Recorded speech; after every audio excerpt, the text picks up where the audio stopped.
Saudações amigos e amigas do Tecmundo, as notícias de hoje incluem o iPhone 17 Air e o iPhone SE 4 possivelmente sendo o mesmo celular, a Polícia Federal prendendo um grupo que ensinava golpes digitais aqui no Brasil, a Meta mudando as regras para permitir que conteúdos associando pessoas LGBTQIA+, a anormalidades mentais, ministro Alexandre de Moraes subindo o tom contra as Big Techs e a Samsung anunciando um serviço de assinatura de IA que inclui o envio de celulares e tablets. Boa noite e bem-vindos ao Hoje no Tecmundo, seu resumo diário de tecnologia.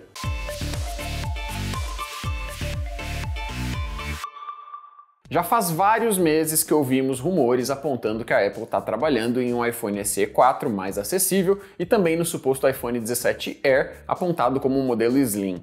Só que novas informações agora indicam que é possível que esses dois smartphones sejam o mesmo aparelho.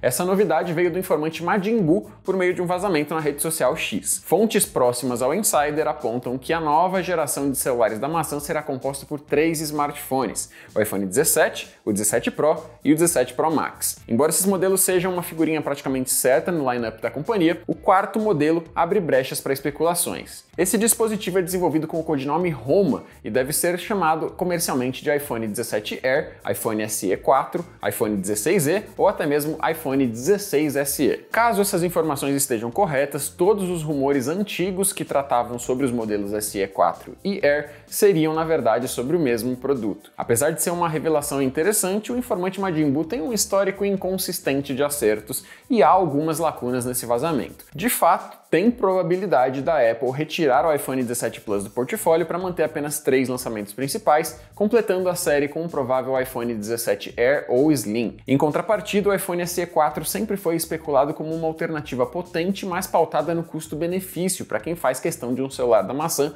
pagando o mínimo possível. Considerando que o modelo Air ou Slim pode ser mais caro pelo fato de ter uma construção mais fina, não faria tanto sentido ambos os modelos serem o mesmo produto. Com tantos rumores diversificados, ainda é difícil saber com exatidão quais são os planos da Apple. A companhia deve revelar a geração do iPhone 17 apenas a partir do segundo semestre do ano. Enquanto isso, um iPhone SE 4 pode ser anunciado ainda no primeiro trimestre. Vamos ficar de olho para os rumores de fontes mais confiáveis no futuro.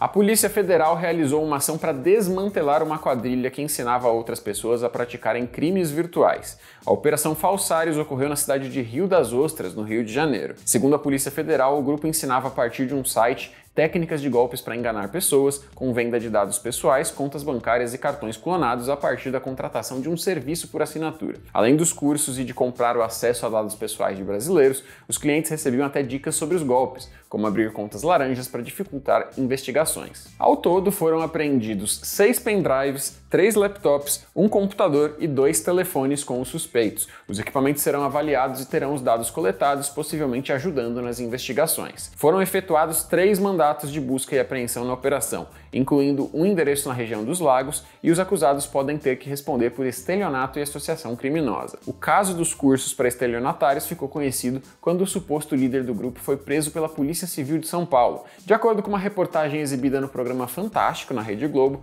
um influenciador digital na área conhecido como Banucha Gomes era o principal responsável pela comercialização do serviço. Após a detenção de Gomes, a Operação Falsários buscou outros possíveis envolvidos no esquema criminoso que faziam parte da mesma atividade. Por meio de postagens em redes sociais, como o Instagram, o grupo atraía pessoas interessadas em adquirir os serviços, além de ostentar ganhos com as técnicas ensinadas e os cursos vendidos. Os criminosos incluíam entre os materiais até uma apostila para que mais pessoas virassem golpistas.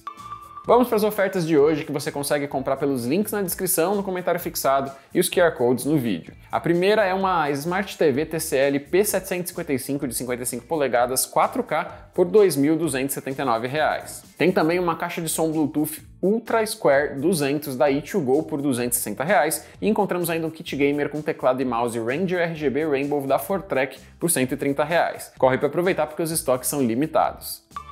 As mudanças nas diretrizes da comunidade da Meta vão passar a permitir, entre outras coisas, postagens que associem o público LGBTQIA+, a doenças mentais em suas redes sociais, como destaca o jornal O Globo. A Big Tech confirmou que a alteração será válida em todos os locais onde ela está presente. Na nova versão do documento que trata dos conteúdos no Facebook, Instagram e Threads, um dos trechos em destaque libera posts com acusações de anormalidade mental relacionadas a gênero ou orientação sexual, especialmente quando discutidas no contexto de debates religiosos ou políticos. Segundo a empresa, tais discussões são amplamente culturais e políticas. Também foram modificadas as regras sobre materiais que associem limitações de gênero para certos tipos de trabalhos, limitações com bases na orientação sexual, envolvendo crenças religiosas, e exclusões com base em sexo e gênero para diferentes contextos. A Meta retirou ainda a restrição às alegações de que determinados grupos espalhavam o vírus da Covid-19. Com essas mudanças, a gigante da tecnologia não removerá mais publicações associando a homossexualidade a transtornos mentais ou defendendo a ideia de que as mulheres não possuem competência para o serviço militar, por exemplo. Por outro lado, continuam proibidos conteúdos comparando pessoas a animais ou patógenos e insultos à aparência física, capacidade mental e caráter. Após a divulgação das novas diretrizes da Big Tech, a Associação Nacional de Travestis e Transsexuais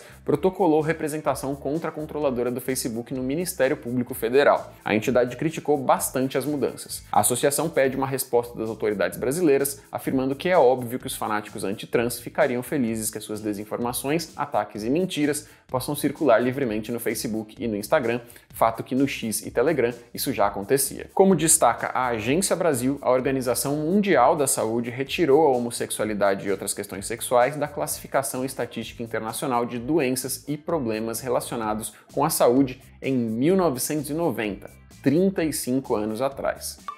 As redes sociais que querem operar no Brasil precisam respeitar as leis locais, afirmou o ministro do Supremo Tribunal Federal, Alexandre de Moraes. A fala aconteceu durante um discurso do magistrado feito em uma cerimônia em alusão ao aniversário de 2 anos dos ataques antidemocráticos de 8 de janeiro. Moraes disse que aqui no Brasil, a nossa Justiça Eleitoral e o nosso STF, ambos já demonstraram que aqui é uma terra que tem lei. O ministro também declarou que as redes sociais não são terra sem lei, afirmando que no nosso país as plataformas só continuarão a operar se respeitarem a legislação brasileira, independentemente das bravatas de dirigentes e responsáveis das Big Techs. O discurso de Moraes não menciona especificamente a grande reformulação de políticas de conteúdo da Meta, mas esse é o principal assunto da semana. Essa semana, o CEO da empresa Mark Zuckerberg anunciou mudanças importantes no tratamento de informações, citando nominalmente a atuação de tribunais secretos que, segundo ele, censuram empresas na América Latina. Moraes complementou aqui que não pode falar em nome do mundo, mas diz ter plena certeza e convicção de que no Brasil o Supremo Tribunal Federal não vai permitir que as Big Techs, as redes sociais, continuem sendo instrumentalizadas dolosa ou culposamente, ou ainda somente visando lucro para discursos de ódio, nazismo, fascismos, racismo, misoginia, homofobia e discursos antidemocráticos. Segundo o ministro, a causa desses eventos é evidente nas redes sociais. O magistrado defende a maior regulamentação das plataformas para a proteção da democracia. No evento do discurso estavam presentes outros ministros e servidores que atuaram na contenção dos invasores e limpeza dos prédios governamentais após o ataque em 2023. O descumprimento de ordens judiciais ou da legislação brasileira já ocasionou suspensões de redes sociais e plataformas digitais no Brasil. O caso mais recente foi o do X, que após não atender às ordens do STF foi bloqueado no país por mais de um mês até que se cumprissem as determinações judiciais e fossem pagas todas as multas devidas. Atualmente, o STF debate sobre a responsabilização das redes sociais. A entidade discute se as plataformas devem ser condenadas ao pagamento de indenizações ou danos morais por manter a circulação de posts ofensivos ou odiosos, mesmo sem qualquer ordem judicial prévia. Nesse primeiro momento, as novas políticas de conteúdo da Meta são aplicadas exclusivamente nos Estados Unidos, portanto, o Brasil continua com as regras anteriores. Não está claro se a Meta pretende ampliar as novas regras às matrizes brasileiras, mas a movimentação pública da companhia parece indicar planos de comprar briga por meio do apoio do governo Trump nos Estados Unidos. A Samsung anunciou oficialmente que vai lançar um serviço de assinatura para recursos de inteligência artificial que incluirá celulares, tablets e outros dispositivos. A novidade deve estar disponível a partir de fevereiro, inicialmente apenas na Coreia do Sul. Trata-se de uma expansão do AI Subscription Club, anunciado em dezembro, contemplando diferentes modelos de Smart TVs, geladeiras, máquinas de lavar e outros equipamentos alimentados por IA. Os sul-coreanos interessados podem adquirir produtos inclusos como se fossem alugados. O serviço, que também inclui o reparo e manutenção, já responde por 30% das vendas de eletrodomésticos da marca no país asiático. Com a inclusão dos smartphones no programa, os assinantes terão a possibilidade de testar os mais recentes lançamentos da Big Tech e seus novos recursos de IA sem a necessidade de comprar o aparelho, bastando alugá-los. Dessa forma, ficaria mais fácil trocar de modelo após um tempo, experimentando o lançamento seguinte. Esse novo programa de assinatura de celulares da Samsung deve funcionar de uma forma semelhante a outros do tipo que já existiram aqui no Brasil. A própria fabricante dos dispositivos Galaxy chegou a oferecer um serviço de aluguel de smartphones em parceria com a Porto Seguro. Além dos nos eletrodomésticos, smartphones e tablets Galaxy mais recentes, o serviço de assinatura da Samsung vai incluir o robô Bolly, pelo menos lá no país da sede da empresa. Outro mercado que vai receber o Bolly na primeira onda de lançamento são os Estados Unidos, mas a empresa dá a entender que por lá essa nova opção não estará disponível por enquanto. Com previsão de lançamento para o primeiro semestre desse ano, o robô alimentado por IA se locomove pela casa ajudando o proprietário em diferentes tarefas. Especula-se que a novidade robótica não vai custar barato, mas a inclusão no programa pode facilitar o acesso dependendo do valor da assinatura. É importante destacar que os recursos de IA dos telefones da Samsung continuam não dependendo da assinatura do AI Subscription Club, pelo menos por enquanto. Anteriormente, a fabricante havia confirmado que as funcionalidades disponíveis no Galaxy AI serão gratuitas até o final deste ano, mas não deu novas informações nesse sentido desde então. Vamos continuar de olho, então se inscreva aqui no canal para não perder as novidades. Aconteceu na história da tecnologia. Em 9 de janeiro de 2007, Steve Jobs realizava o hoje histórico anúncio do iPhone original durante a apresentação do evento Macworld em São Francisco, Estados Unidos. O aparelho tinha tela de 3,5 polegadas com suporte a multitouch, alguns botões de hardware e rodava o sistema operacional iPhone OS, mas ainda não contava sequer com uma App Store. O aparelho só foi lançado oficialmente no final de junho daquele ano, mas foi um dos principais responsáveis pela popularização do formato, pelo qual os smartphones são conhecidos até hoje. Quem quiser saber a história completa da criação, anúncio e evolução do iPhone, é só conferir o nosso episódio sobre ele no quadro de História da Tecnologia, pelo card aqui na tela ou pelos links na descrição e comentário fixado.